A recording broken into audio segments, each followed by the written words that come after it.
Shall we lift up our voice and continue to glorify God? Lord, we say thank you.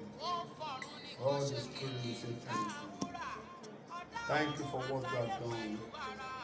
Thank you for your favor. Thank you for your mercy. Lord, we glorify you. In Jesus' name, we are prayed. Amen. Clap your hand for Jesus. Praise the Lord. We thank God for what God has done last Sunday. We glorify God for a lot of testimony that God has done for so many people all over the world. Today is another Sunday, and I believe God will visit all of you in the name of Jesus. Amen. And you will never lack anything in your life in the name of Jesus. Amen. Praise the Lord. Hallelujah. Yesterday is wonderful day in our midst. Clap your hand for Jesus. Mercy. Mercy. Yesterday, King Solomon Bible Institute resumed from lockdown yesterday. Clap your hand for yesterday for what you have done in our midst yesterday. At Ajegule campus, the Holy Spirit moved in Ajegule campus. God used Apostle Abiodun Sakios yesterday, and it was wonderful. Clap your hands. Holy Spirit speak yesterday, and at the same time, at Abule campus headquarters, Barrister Cynthia, God used her. And it was wonderful yesterday too at Abule. Barrister, God will increase you. God will be with you. The glory of God will be with you. Apostle Abiodun, God will continue to give you more anointing in the name of Jesus. And you will never lack anything in your life. In Jesus' name, we have prayed. Please, I invite all of you to come and know the truth. In this Bible school, it's free. School fees is free. You will buy your handout. School fees is free. And your degree comes issued from USA. Clap your hand for Jesus. Clap your hand for Jesus. Today is another day. Praise the Lord. I wanted to speak about power in Yoruba. Praise the Lord. And there is a child, there is one of our sons in the house that God wanted to use for us today. Clap your hand for Jesus. Hallelujah. Power. Power. That's today preaching. If God gives you a power, you don't need to go to anywhere. If God gives you a power, you are entitled for everything. Because power I give to Jesus Christ. And we are the son of Jesus. We are the son of God. So, anything that your father have, you too, you have entitled. Power. Agbára ńbẹ nínú ẹ̀jẹ̀ Jésù. Agbára ńbẹ nínú ẹ̀jẹ̀ rẹ̀. Agbára ńbẹ o. Nínú ẹ̀jẹ̀ Jésù. Agbára ńbẹ. Agbára ńbẹ nínú ẹ̀jẹ̀ rẹ̀. Ìwòsàn ńbẹ. Ìwòsàn ńbẹ nínú ẹ̀jẹ̀ Jésù. Ìwòsàn ńbẹ. Ìwòsàn ńbẹ nínú ẹ̀jẹ̀ rẹ̀. Ìwòsàn ńbẹ. Ìwòsàn ńbẹ nínú ẹ̀jẹ̀ Jésù. Ìwòsàn ńbẹ. Ìwòsàn ńbẹ nínú ẹ̀jẹ̀ rẹ̀. Kò ságbára tó dàbí ti Jésù. Kò ságbára tó dàbí ti Bàbá. Bẹ́ẹ̀ni, kò ságbára tó dàbí ti Jésù. Agbára, agbára, agbára tó dàbí. Clap your hand for Jesus. Open your Bible to Matthew chapter 10, verse 1. And when he had called unto him his 12 disciples, He have called the 12 disciples, yes? he gave them power against unclean spirits. He gave them a power against unclean spirits. To cast them out. To cast them out. And to eat all manner of sickness my and all manner God. of disease. Oh, that is the power that I wanted to receive today. So prepare your mind. Praise the Lord. Hallelujah. Prepare your mind to receive the power today. Because God wanted to use my son for you today. And the Holy Spirit will speak through him. When you prepare your mind, you will receive that power today in the name of Jesus. Amen. Luke chapter 9, verse 1. Then he called his 12 disciples together. He called the 12 disciples together again. And gave them power. And give them power. And authority. And listen, he gave them power and what? And authority. Double it. I give you power in Matthew, but I discovered there's no authority. He called the 12 disciples again. In Matthew chapter 10, verse 1, 12 disciples. In Luke chapter 9, verse 1, 12 disciples. And he now gave them what? Authority. To do what? Over all devils. Over all devils, not one devil. Praise the Lord. Over what? All devils. Today, God will give you power over all devil or every sickness that is worrying you in the name of Jesus. Amen. And to cure disease. And of what? To cure disease. Where are you roaming about? Where are you roaming about? Is there to cure what? All disease. So the power, you will receive it today in the name of Jesus. Amen. Open your Bible to Acts chapter 1. Acts chapter 1, verse 8. But they shall receive power. But ye shall do what? Receive power. Receive power. Yes? After that, the Holy Ghost is come upon you. Oh my God. And ye shall be witness. Oh my God. Today, listen to. Today, Holy Ghost will come upon you today in the name of Jesus. Amen. And you will receive power today in the name of Jesus. Amen. Yes? Unto me. Yes? Both in Jerusalem. Both in Jerusalem And in all Judah. and in all the place And in Samaria. and in everywhere. Oh, never lack anything in your life in the name of Jesus. Amen. Today, prepare your mind.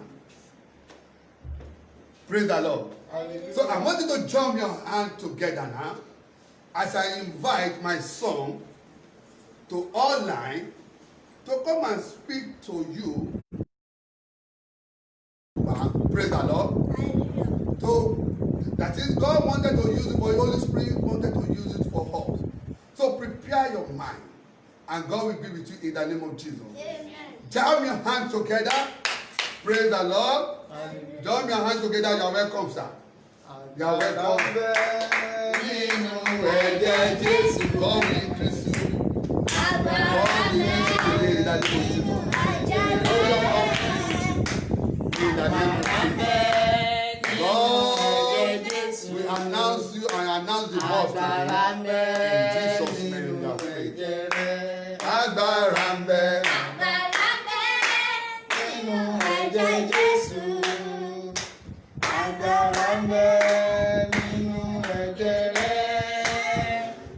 Agbára ń bẹ nínú ẹ̀jẹ̀ Jésù. Agbára ń bẹ nínú ẹ̀jẹ̀ rẹ̀. Ìwòsàn ń bẹ, ìwòsàn ń bẹ nínú ẹ̀jẹ̀ Jésù. Ìwòsàn ń bẹ, ìwòsàn ń bẹ nínú ẹ̀jẹ̀ rẹ̀. Ìwòsàn ń bẹ nínú ẹ̀jẹ̀ Jésù. Ìwòsàn ń bẹ nínú ẹ̀jẹ̀ rẹ̀. Hallelujah. Hallelujah. Hallelujah. Hallelujah. Ẹ̀yin Olúwa lógo. Ìwọ alààyè ọkàn tó ń gbọ́ mi tó ń wò mí, yìn Olúwa lógo. Orúkọ tèmi ni Apostle Ògúngbè Ọlọ́runjùwọ̀n Adégbéga Onífádé. Mo gbàdúrà gbogbo bẹ́ẹ̀ tí ń wò mí tẹ́ ń gbọ́ mi agbára Ọlọ́run kó fi ilé yín ṣe gbùgbé. Amen. Bẹ́ẹ̀ ṣe ń wò mí tẹ́ ń gbọ́ mi láàárọ̀ yìí ẹ̀mí mímọ́ Ọlọ́run kó darapọ̀ mọ́ ayé. Amen. Mo gbàdúrà fún ẹnìkan tó ń wò mí báyìí bó ṣe ń wò ó tó dẹ̀ ń tẹ́tí sílẹ̀ ẹ̀mí Ọlọ́run kó darapọ̀ mọ́ ìgbésí ayé ẹ̀. Ayé ẹ̀ kó nítumọ̀ rere. Ògo ni fún orúkọ Olúwa. Olúwa a fẹ́ sọ ọ̀rọ̀ rẹ láàárọ̀ yìí ẹ̀mí mímọ́ ó yá darapọ̀ mọ́. Ọlọ́run alààyè ó yá fọ̀hùn ara ẹ̀ jáde. Sọ̀rọ̀ fúnra rẹ. Jẹ́ kí àwọn ènìyàn kí wọ́n gbọ́ ọ̀rọ̀ yìí tí àwọn ènìyàn ń tẹ́tí sílẹ̀ káyé wọn bẹ̀rẹ̀ sí ní nítumọ̀. Bó o ṣe ń wò ó tó ń gbọ́ tọkàntọkàn ayé ẹ kó ládùn kó lóyin. Ẹ̀mí mímọ́ Ọlọ́run kò ní fi ẹ́ sílẹ̀. Ògo ni fún orúkọ Olúwa. Ní àárọ̀ yìí mo fẹ́ sọ̀rọ̀ nípa agbára ẹ̀mí mímọ́. Agbára ẹ̀mí mímọ́. Ẹ sọ pé agbára. Agbára. Agbára. Agbára. Agbára ẹ̀mí mímọ́ níbi tá a ti kọ́kọ́ rí nínú ìwé mímọ́ nínú ìwé Genesis orí kìíní ẹsẹ̀ kìíní títí dé ìkejì ibẹ̀ láti kọ́kọ́ rí agbára. Genesis chapter 1 verse 1 to 2. Ní àtètèkọ́ṣe. Ní àtètèkọ́ṣe. Ọlọ́run dá ayé. Ọlọ́run dá ọ̀run òun ayé. Ayé wá wà ní júùjú. Ó sì ṣófo. Ó ṣófo kò nítumọ̀. Òkùnkùn sì wà lójú ubú. Òkùnkùn wà lójú ubú. Ẹ̀mí Ọlọ́run sì ń rábàbà. Ẹ̀mí mímọ́ Ọlọ́run wá ń rábàbà lórí omi. Ọlọ́run sì wí pé. Ọlọ́run wá wí pé. Kí ìmọ́lẹ̀ kí ó wà. Kí ìmọ́lẹ̀ kó wà. Ìmọ́lẹ̀ sì wà. Ìmọ́lẹ̀ sì wà. Ẹ ṣé á dára fún yín. Gbọ́ ayé ẹnìkan náà wà júùjú báyìí torí kò sí ẹ̀mí mímọ́ ńbẹ̀. Mò ń sọ̀rọ̀ gẹ́gẹ́ bí àṣẹ tá a fi fún mi látòkè. Ìwọ tó ń wò mí láàárọ̀ yìí bí ayé yẹn ti wà ní júùjú nítorí àìsí ẹ̀mí mímọ́ mo pa ní àṣẹ gẹ́gẹ́ bí ikọ̀ àtìríjú Ọlọ́run ẹ̀mí mímọ́ tí ó mú kí ìmọ́lẹ̀ tó tàn sáyé rẹ ẹ̀mí mímọ́ tí ó mú kí ìmọ́lẹ̀ kó fọhùn nínú ayé rẹ mo gbàdúrà ẹ̀mí mímọ́ yẹn kó wọnú ayé rẹ. Mo ń ro kinní yẹn ó ń gbọ̀n mí lómijé ó ṣe mí bíi pé nǹkan kan rìn nínú àgọ́ ara mi. That is how. Ǹjẹ́ mọ̀ pé ọmọbìnrin kan ọmọ yẹn ń wò mí lọ́wọ́lọ́wọ́ báyìí. Káyọ̀ àjúrì káàrí. Ó ń wò mí lọ́wọ́lọ́wọ́ báyìí. Yes. Bẹ́ẹ̀ ni ọwọ́ agbára Ọlọ́run dẹ̀ balẹ̀. Bí Ọlọ́run ti balẹ̀ ní bí ìjẹta ó dẹ̀ wá sọ́dọ̀ mi. Ó ní wòlíì mo ní yes. Ó ní mo fẹ́ gbà àwẹ̀ mo fẹ́ gbàdúrà. Èmi ò mọ tó ṣe o ṣùgbọ́n mi ò mọ tó rí. Ó ní kinní yẹn sọ sínú ọkàn òun pé kó ń gbàwẹ̀ àtàdúrà. Lèmi àti ẹ̀ bá jọ kò sí. Láwọn ń wo àwẹ̀ yẹn à ń gbàdúrà bá ti ń gbàwẹ̀ là ń gbàdúrà bẹ́ẹ̀ là ń wọnú ìṣòro ṣùgbọ́n nígbà tí ọjọ́ kẹta máa fi pé Ọlọ́run tó ń jẹ́ Ọlọ́run ó dẹ̀ mú ọmọbìnrin yìí bọ̀ sípò Ọlọ́run dẹ̀ transform ayé ẹ̀. Mo gbàdúrà ìyanu àti májẹ̀mú tuntun tí Ọlọ́run bá ẹ dá bó ṣe ń wù yìí ó yá kí ìyanu yẹn wà permanent láyé ẹ̀. Tá a bá rí gbogbo májẹ̀mú òkùnkùn tó fẹ́ yí ọwọ́ ìyanu Ọlọ́run padà nínú ayé rẹ mo sọ gẹ́gẹ́ bí àṣẹ látòkè lórúkọ Jésù Kristi ti Násárẹ́tì irú agbára tó lòun fẹ́ bà májẹ̀mú Ọlọ́run jẹ́ ní ìgbà kejì irú agbára bẹ́ẹ̀ ó yá kí wọ́n wọnú ìdè lọ. Mo ń pè é mo ń bá sọ̀rọ̀ ọmọ ìjà kó yé mi pé ẹlẹ́ṣẹ̀ ńlá lòun dẹ́ṣẹ̀ gan mo ní kò sẹ́ni mímọ́ kan níwájú Olúwa ṣùgbọ́n ọmọ ìyá Ọlọ́run dẹ̀ transform ayé bó ṣe ń sọ̀rọ̀ yìí ó ń wò mí mo dẹ̀ mọ̀ Ọlọ́run transform ayé ẹ̀ nítumọ̀ bí mo ṣe ń wò ó mò ń wo ògo Ọlọ́run láyé ẹ̀ mo dẹ̀ sọ kọ́dún yìí tó jálẹ̀ wàá rí ohun rere fi jẹ́rìí ayé. Níbi kejì tí màá mẹ́nu lé agbára a máa yí ìgbésí ayé èèyàn padà bí èèyàn bá gbàgbára Ọlọ́run ayé tí ò nítumọ̀ tẹ́lẹ̀ ayé tí ò fọhùn tẹ́lẹ̀ ayé tí ò sọ̀rọ̀ tẹ́lẹ̀ bí agbára Ọlọ́run bá bàlẹ̀ ayé yẹn á dẹ̀ bẹ̀rẹ̀ sí ní sọ̀rọ̀, ògo yẹn á sì bẹ̀rẹ̀ sí ní dáhùn lẹ́sẹ̀kẹsẹ̀, ayé yẹn á dẹ̀ bẹ̀rẹ̀ sí ní nítumọ̀. Gbọ́, ìwọ tó ń wojú Olúwa fún nǹkan kan tí ò sí ẹ̀mí Ọlọ́run ni, bí ẹ̀mí Ọlọ́run bá wà, tí ẹ̀mí Ọlọ́run tòótọ́ wà bíi tìgbàanì, ẹ̀mí tó ṣiṣẹ́ ní 1930, bí ẹ̀mí yẹn bá sọ̀kalẹ̀ sáyé rẹ, gbogbo tí ò sọ̀rọ̀ tẹ́lẹ̀ á dẹ̀ bẹ̀rẹ̀ sí ní sọ̀rọ̀. Ẹ gbọ́, inú tá a ti ṣe, mo pa á ní àṣẹ ẹ̀mí ọ̀run kó ṣí báyìí. Gbogbo lẹ̀kùn rere tá a ti mú ẹ bó ṣe ń wò mí yẹn, ẹ̀mí mímọ́ Ọlọ́run alààyè kó ṣílẹ̀kùn yẹn.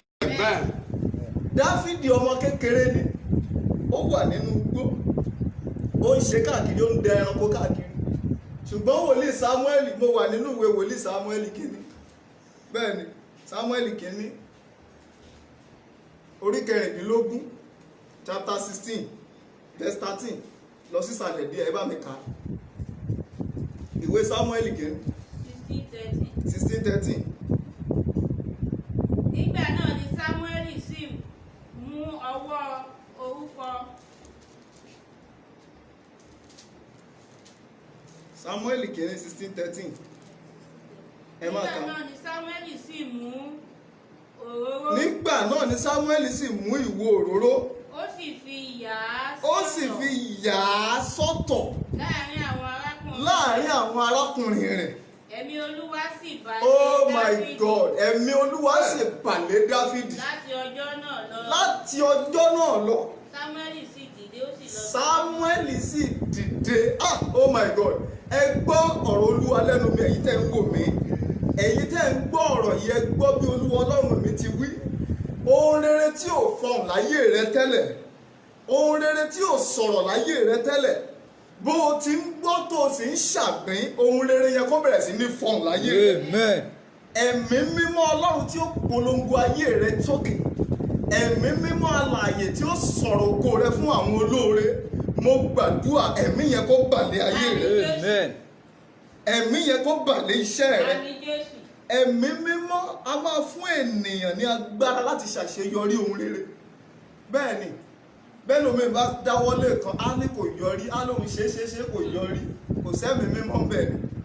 Ẹ̀mí mímọ́ a máa bá ènìyàn tajà, ẹ̀mí mímọ́ a máa bá ènìyàn polówó ohun rere, ẹ̀mí mímọ́ a máa mú èèyàn tó máa ràn lọ́wọ́. Mo gbàdúrà ìwọ tó ń wò ó tó dẹ̀ ń ṣàmì, ẹ̀mí mímọ́ yẹn tí ó lọ fi ẹ̀hàn olóore, ẹ̀mí yẹn kó bà lé ayé Àmín rẹ̀. Jésù. Mo wà nínú ìwé John, ìwé Jòhánù orí 14 ẹsẹ̀ 16, John 14:16 sí ìsàlẹ̀ díẹ̀. John 14:16. John 14:16.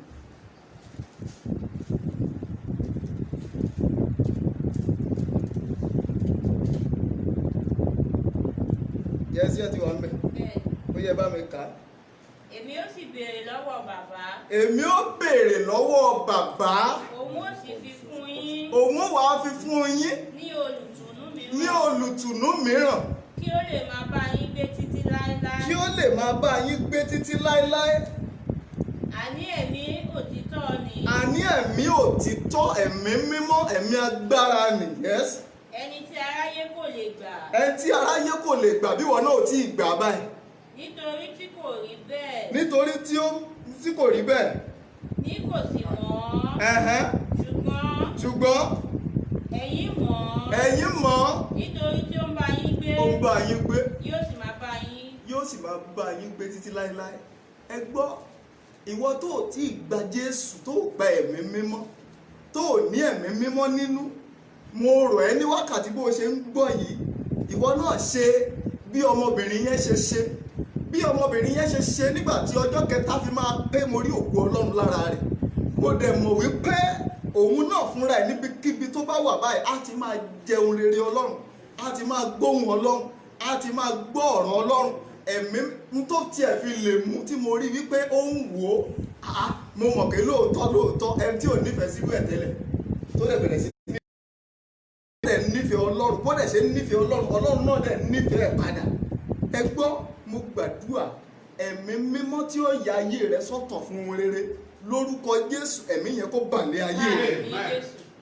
Báwo ló ṣe lè gba ẹ̀mí mímọ́ yìí? Àfi kó o kọ́kọ́ gba Jésù.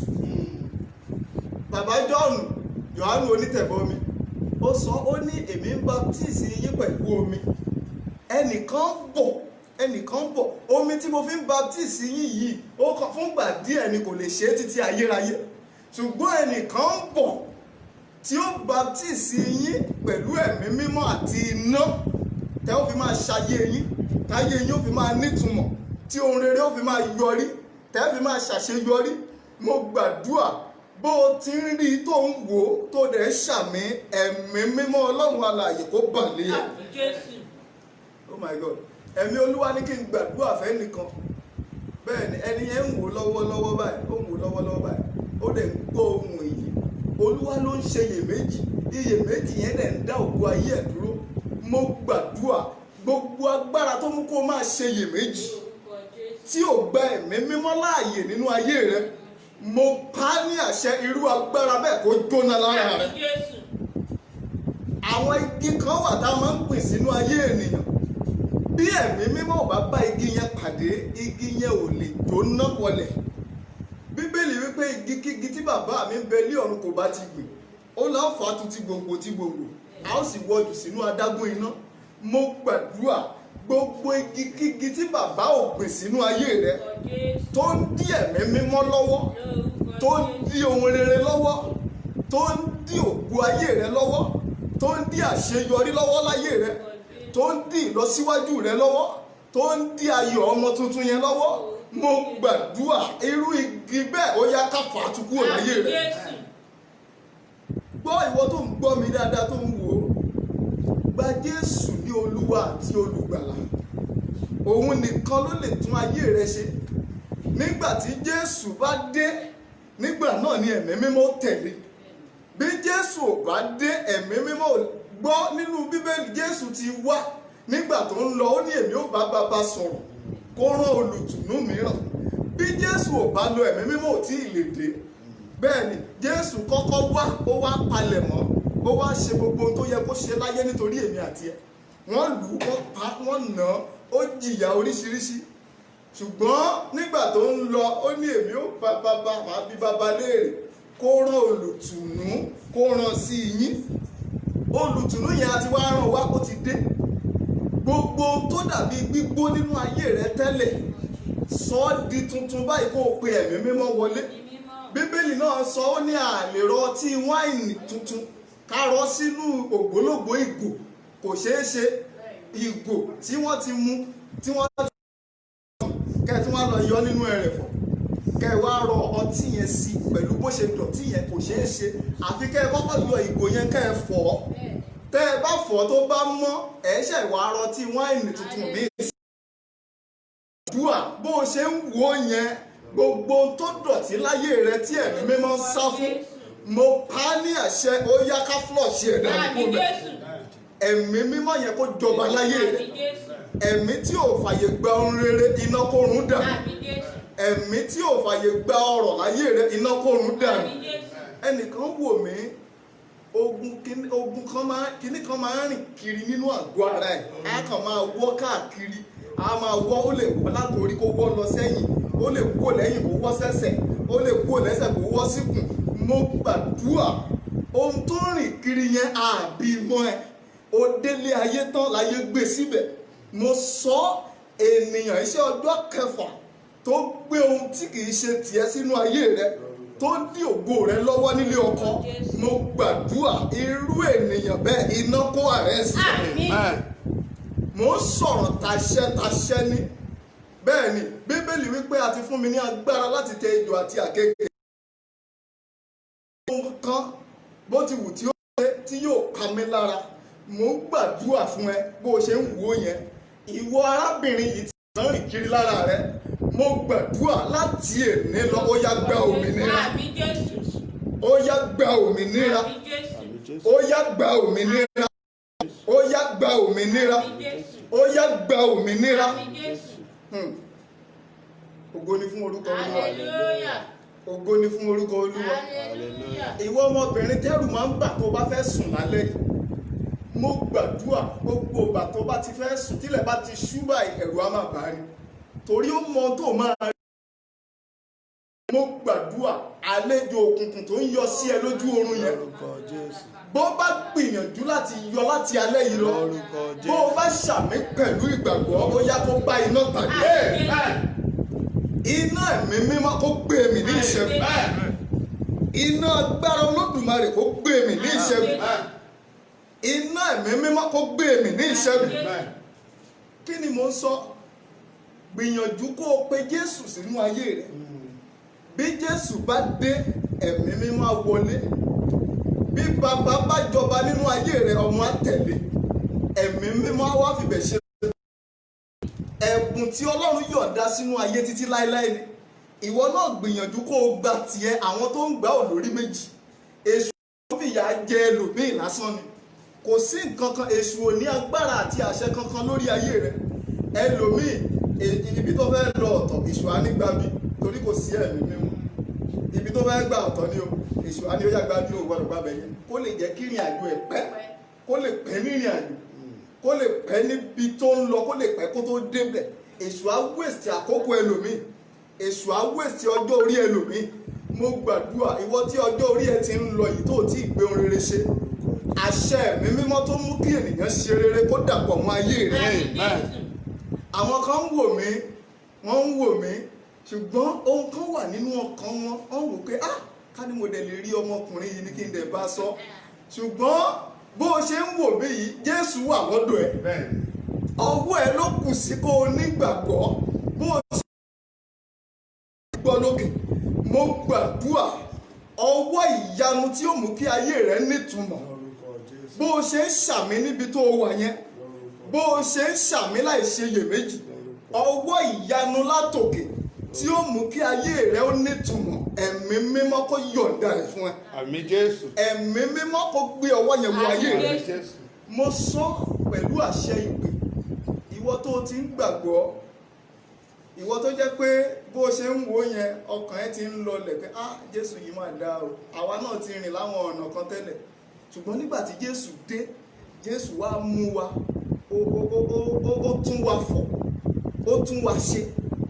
Àmọ́ o, ẹlẹ́ṣẹ̀ sì ni wá, ṣùgbọ́n Jésù gbọ́ tiwa torí pé a wà nínú Kristi, a dẹ̀ gbà á gbọ́. Bíbélì wípé mo mọ àgùntàn mi, àwọn àgùntàn mi sì mọ̀ mí. Ó ní wọn ò jẹ́ tẹ̀lé àlejò nítorí pé wọn kò mọ ohun àlejò. Ẹ gbọ́, mo gbàdúrà ohun tí a ó rí nínú ayé rẹ tó fi máa hun Ọlọ́run, tó dẹ̀ máa hun ènìyàn, ẹ̀mí mímọ́ kó yọ̀ǹda ẹ̀. O nílò Jésù nínú ayé rẹ, o nílò ẹ̀mí mímọ́. Àwọn ọmọ ẹ̀yìn 12 wọ́n tún jù bẹ́ẹ̀ torí àwọn obìnrin wà nínú wọn bẹ́ẹ̀ ni, ṣùgbọ́n a rìkọ́ọ̀dù gbogbo ẹ̀tàn. Ṣùgbọ́n wọ́n wà, Bíbélì wípé wọ́n wà ní ìṣọ̀kan níbì kan, ní ìṣọ̀kan nítorí pé wọ́n ń dúró de ẹ̀mí mímọ́ yẹn, nítorí pé a ti ṣèlérí ẹ̀. Bá a ṣe ṣèlérí ẹ̀ fáwọn ọmọ ẹ̀yìn, bẹ́ẹ̀ náà la ṣe ṣèlérí ẹ̀ fún wọn náà. A ti ṣèlérí ẹ̀ fún wa pé a ó gba ẹ̀mí mímọ́. Nígbà tí ẹ̀mí mímọ́ bá bà lé wa, àwa ó gba agbára. Kí ló dé tó gba ẹ̀mí mímọ́ kó o lè gbàgbára? Ẹlòmíì ò lágbára, òkùnkùn dẹ̀ ń mú ohun kó ní pàpamọ́ra.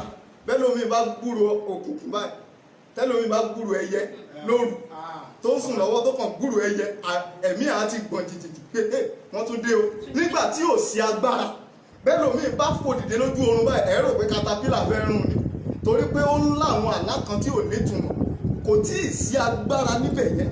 Kí ló dé tó ń bẹ̀rù òkun? Kí ẹlòmíì ó bẹ̀rù tó jẹ́ pé ìbẹ̀rù yẹn ti fún la hypertension. Mo gbàdúrà ẹlòmíì ń gbọ́ báyìí wọ́n dẹ̀ ń dájọ́ ọkú fún pé ọjọ́ báyìí, ọdún báyìí, ẹ̀mí ẹ̀ ò lè gùn.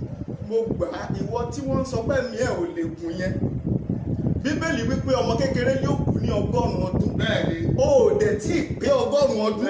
Mo gbàdúrà bó o ṣe ń ṣàmì yẹn, ìwọ tí wọ́n ti sọ wípé o ò ní pẹ́ kú, tàbí ẹ̀mí ẹ̀ ò lè gùn, tàbí o ò ní dúró jẹun ọmọ, tàbí o ò ní pẹ́ lé ọkọ, mo gbàdúrà agbára tí ó mú kí àwọn tó sọ̀rọ̀ yẹn máa wù ẹ́ tìyanu, agbára ẹ̀mí mímọ́ yẹn kó dàpọ̀ mọ́ ayé rẹ̀ bẹ́ẹ̀. o nílò Kristi. Tó o bá gba Jésù gbọ́ tó o pè é sínú ọkàn ẹ, á wá bẹ̀rẹ̀ sí ní fi àwọn nǹkan tí ò yí ẹ, á wá máa fi yí ẹ, á wá máa darí ẹ. Tó bá darí ẹ dáwọn ibì kan, ìwọ náà wọlé ayé ẹ pé bàbá ṣé mi rè, wàá kàn ní Olúwa ò ṣe o, Olúwa ò ṣe o. Ọmọbìnrin kan wà báyìí tó ń wò mí báyìí, ó ti ń sọ, mo ṣe ń sọ yẹn, ó ti ń sọ pé Olúwa ò ṣe o, torí pé ó ti mọ tí Ọlọ́run ṣe nínú ayé o. Ó ti gbóríṣiríṣi àsọtẹ́lẹ̀. Àwọn kan ti sọ tẹ́lẹ̀ fún ẹ pé ò ní lọ́rọ̀ láyé, pé ìran yín ò kì í lówó. Gbàgbé ẹ̀, Jésù ò sọ bẹ́ẹ̀.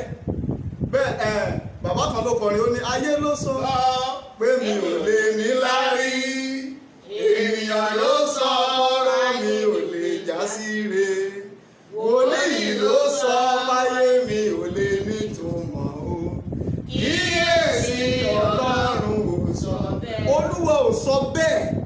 Ènìyàn lè sọ ohun tó wù, wọ́n lè ní nídìílé yín wọn kì í pọ́gọ́rùn ọdún, wọ́n lè ní nídìílé yín wọn kì í ju 30 years lọ́kàn tó kú, wọ́n lè sọ pé nídìílé yín wọn kì í lówó ń bẹ̀. Ìwọ gbàgbé, darapọ̀ mọ́ Kristi kó pè sínú ayé rẹ, wàá rí wípé gbogbo tí ayé sọ pé ò lè ṣe ní rere wàá kàn bẹ̀rẹ̀ sí ní ṣe ni. Mo ń gbàdúrà fẹ́ nìkan, ìwọ tó o ti rora ẹpin tó ń rò pé ó yẹ kó o ti ẹ̀ para ẹni, mo gbàdúrà agbára tí ó mú kó o ronú láti gba Kristi kí ayé rẹ ó lè nítumọ̀, agbára yẹn kó wọnú ayé rẹ lọ. Ẹ bá mi kàwé yìí ká ṣe pápápá ká lè kúrò ká lè máa lọ. Ìwé Ìṣe àwọn Àpọ́stélì orí 2 ẹsẹ̀ 1 títí dé 9. Acts of Apostles chapter 2 verse 1 to 4.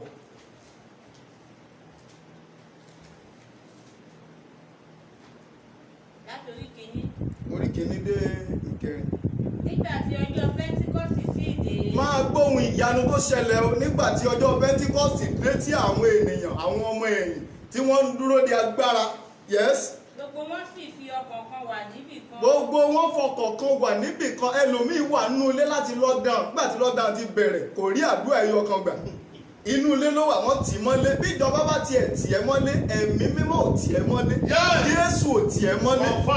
Ibi tó wà yẹn, Ọlọ́run ò sọ pé iṣẹ́ ìyanu ò lè ṣẹlẹ̀ mọ́. Bó o ṣe ń wò yẹn tó ń gbọ́ tó dẹ̀ ń ṣàmì, Ọlọ́run ò sọ pé òun ò ní gbọ́. Kò dìgbà tó o bá rí wòlíì kì í ṣe Ọlọ́run. Kò dìgbà tó o bá lọ bá pásítọ̀ gbọ́, wọ́n lè gbàdúrà fún ẹ kọ́lọ́run gbọ́, ṣùgbọ́n àwọn kọ́ ni Ọlọ́run. Gbọ́, ẹ bá mi kàwé yẹn kí n fi yé dáadáa. Lójijì. Ìró sì ti ọ̀run wá. Ìró ńlá látòkè ó ti ọ̀run sọ̀kalẹ̀ wá sáyé. Gẹ́gẹ́ bí ìró ẹ̀fúùfù lẹ̀lẹ̀. Gẹ́gẹ́ bí ìró ẹ̀fúùfù lẹ̀lẹ̀. Ó sì kún gbogbo ilé ibi. Ó wá kún gbogbo ilé ibi tó wà nínú yàrá yẹn, ó kún bẹ̀ pé yes, mo dé sí yín lọ́rùn, ẹ̀yin lẹ pè mí, bẹ́ẹ̀ ni mo ti dé, yes. Ẹ̀là ahọ́n kan. Ẹ̀là ahọ́n bíi tiná, ó yọ sí wọn pé yes, iná dé.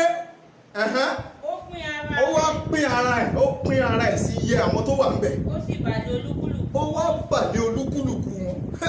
Gbogbo wọn sì kún fún ẹ̀mí mímọ́. Oh my God, gbogbo wọn kún fún ẹ̀mí mímọ́. Wọ́n sì bẹ̀rẹ̀ sí fi èdè Wọ́n wá ń fi èdè oríṣiríṣi wọ́n fi ń sọ̀rọ̀. Gẹ́gẹ́ bí ẹ̀mí ti fún wọn ní ohùn. Gẹ́gẹ́ bí ẹ̀mí ti fún wọn ní ohùn. Irú èdè wo ni wọ́n fi ń sọ̀rọ̀ lọ́wọ́lọ́wọ́ báyìí? Ṣé èdè ẹ̀mí mímọ́ ni àbí ti ẹ̀mí òkùnkùn? Ṣé èdè Ọlọ́run ni àbí tèṣù? Ẹlòmíì ò mọ̀ jẹ́ pé lọ, á kàn máa ṣẹ́ ni. Ẹlòmíì ò mọ̀ dọ̀rọ̀ òdì lọ, kó ṣáà máa sọ ni. O ò gba ẹ̀mí mímọ́, béèrè kí Ọlọ́run rán ẹ̀mí, kí ẹ̀là ahọ́n bíi tiná kó sọ̀kalẹ̀, kó dẹ̀ gbé ayé ẹ̀wọ̀ kó bẹ̀rẹ̀ sí ní fọ̀n nínú ògo. Nígbà tí ẹ̀mí yìí pàdé àwọn ọmọ ẹ̀yìn, ògo tàn káàkiri, iṣẹ́ ìyanu bẹ̀rẹ̀ sí ní ṣẹlẹ̀. Bíbélì pé ó ní wọ́n fi ẹ̀mí mímọ́, wọ́n fi dorí ayé kodò. Oh my God, wọ́n fi dorí ayé kodò. Ìwọ náà wà ní ìdílé kan, àwọn èèyàn ò ríran rí ẹ. Jẹ́ kí wọ́n rí ẹ kán mọ̀ pé o ní Kristi. Jẹ́ kí wọ́n rí ẹ kó gbọ́ Ọlọ́run yọ lára rẹ. Àwọn ọ̀rẹ́ ẹ tó ti rí ẹ ti pẹ́ yẹn, jẹ́ kán rí ẹ lénìí, kán rí ẹ nírìí pé ọ̀gbẹ́ni ti yàtọ̀, ó ti yàtọ̀ sí ti tẹ́lẹ̀. Jẹ́ kí wọ́n pàdé ẹ níbi kan tó máa yà wọ́n lẹ́nu lọ́jọ́ iwájú pé ṣé lágbájá lélẹ́yìn àgbàgbọ́. Ẹ bá mi sí ìwé Róòmù, Romans 8:11. Romans 8:11.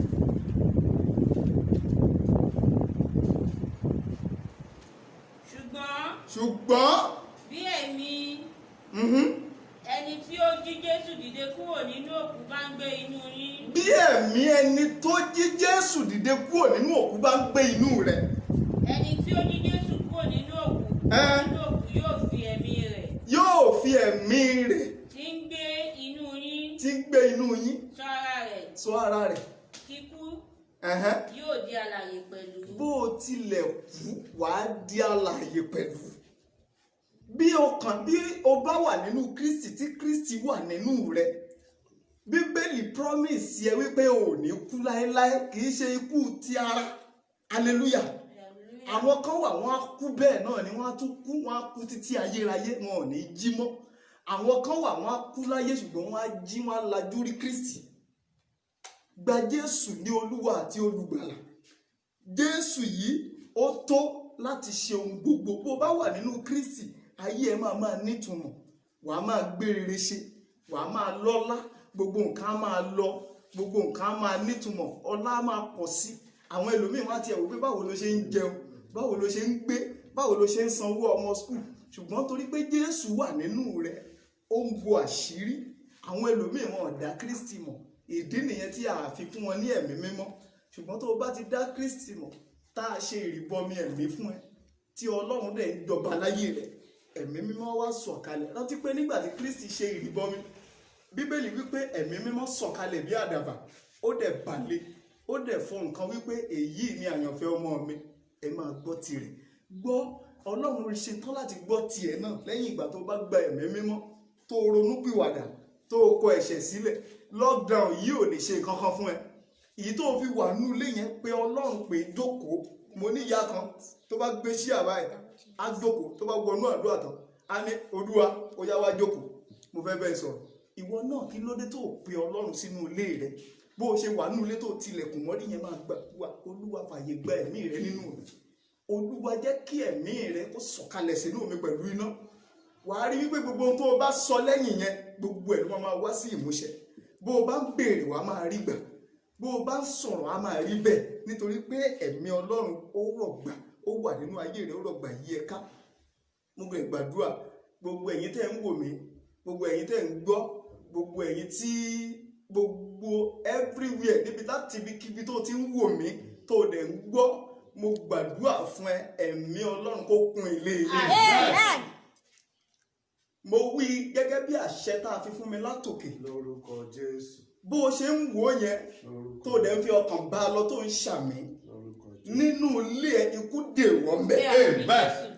Ẹ̀mí tó yí iṣẹ́ òkùnkùn padà, ẹ̀mí tó ń ba iṣẹ́ òkùnkùn jẹ́ nínú ilé ẹ, ẹ̀mí yẹn kó gbọbẹ̀ lọ.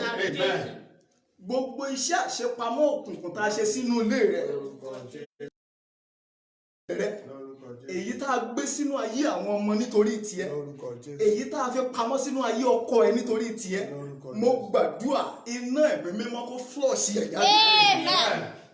Gbọ́ èyí, mo sọ gbogbo ẹnikẹ́ni tó ń wò mí tí àìsàn kan ń bẹ lára rẹ̀, lórúkọ Jésù, mo gbàdúrà àìsàn yẹn á bí mọ́ ẹ, Ọlọ́run ò dá mọ́ ẹ, ó délé ayé tán ló wọbẹ̀. Mo sọ ohun tí Ọlọ́run ò dá mọ́ ẹ, mo gbàdúrà iná kó gbé mi ní ìṣẹ̀lẹ̀. Mo gbà á ní ìgbà kejì, àìsàn tí Ọlọ́run ò pè sára rẹ, tí ayé fẹnu pè síbẹ̀, tí ọkọ ẹ fẹnu pè síbẹ̀, tí aya ẹ fẹnu pè síbẹ̀, tó o fẹnu ara ẹ pè sára rẹ, mo gbàdúrà nítorí ikú Kristi lórí igi àgbélébùú àti ẹ̀jẹ̀ tó ta sílẹ̀ ní Calvary, mo gbàdúrà àìsàn yẹn iná kó gbé mi. Ilé ẹ kó nítumọ̀, ayé ẹ kó nítumọ̀, ayé àwọn ọmọ rẹ kó nítumọ̀, nílé ọkọ yẹn wàá pẹ́ mbẹ̀, ayé ò ní lé ẹ kú mbẹ̀.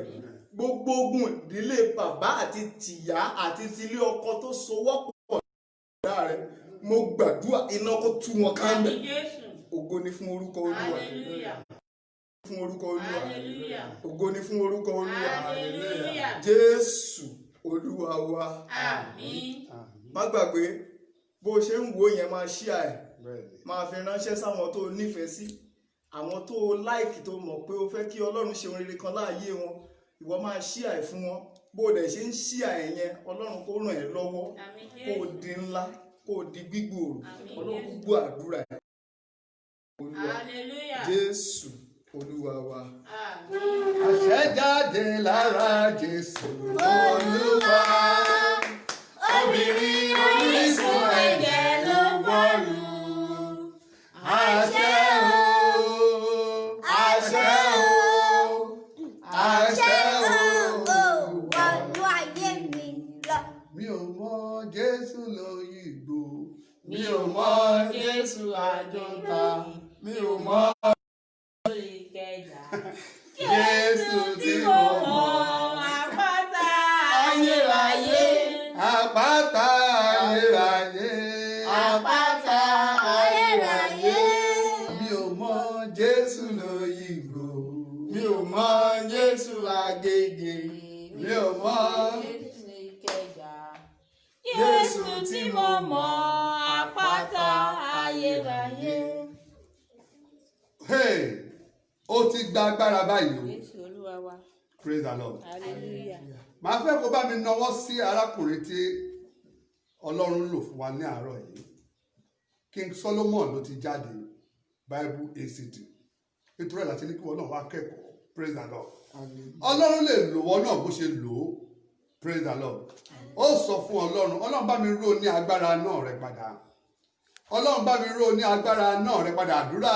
Orúkọ Jésù Ọlọ́run alágbára, ó yá irú ọmọ rẹ lágbára, agbára ẹ̀mí mímọ́, agbára tí Bá mi ró ní agbára náà rẹ padà. agbára tí ò ṣeé ṣe níbi, agbára lọ síwájú, agbára Ẹ̀mí mímọ́ ró ní agbára, ó yá ọwọ́ agbára ẹ̀mí mímọ́, Olúwa lé orúkọ Jésù, yá bá wa ró ní agbára, Olúwa kún ní agbára, Olúwa fi agbára ẹ̀mí mímọ́ ní orúkọ Jésù Olúwa wa. Àmín. Orúkọ Jésù. Àmín Jésù. Orúkọ Jésù. Àmín. Mo gbàdúrà fẹ́ ní orúkọ Jésù máa ṣe rere. Àmín.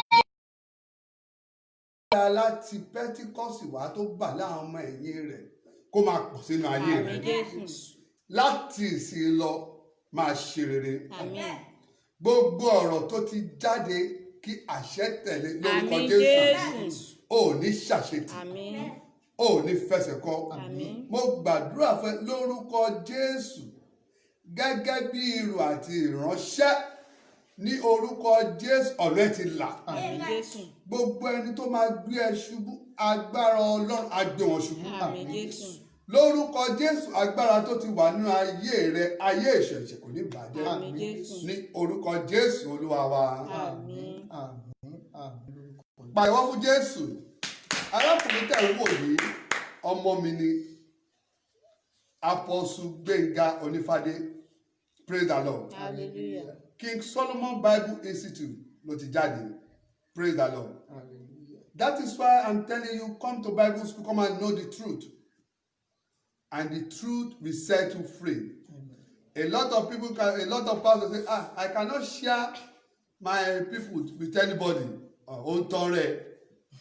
Praise the Lord. Hallelujah. Ẹni tó lóun fẹ́ lò foníkálùkù ọ̀tọ̀ọ̀tọ̀ ni. Nítorí ẹ̀ mo ṣe pè wá ní òní pé kí Ọlọ́run lò fún yín. Mo dẹ̀ ní ìgbàgbọ́ pé ẹ rí ẹ̀rí sí agbára Ọlọ́run. Ẹ jẹ́rìí sí agbára Ọlọ́run. Láti ìsìn lọ bí ẹ ṣe ń wò wá yẹn lórúkọ Jésù agbára láti òkè wá kó bàjẹ́ yín. Àmín Jésù.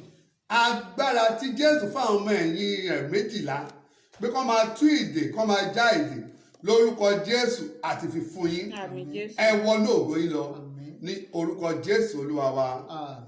Ẹ ṣíà gbogbo àwòrán yìí ẹ ṣíà kí everybody rí i. Níjọ́ Sunday ẹ tún pàdé wa ní orúkọ Jésù Olúwa wa. Mercy. Confirm. Mercy. Clap your hand for Jesus.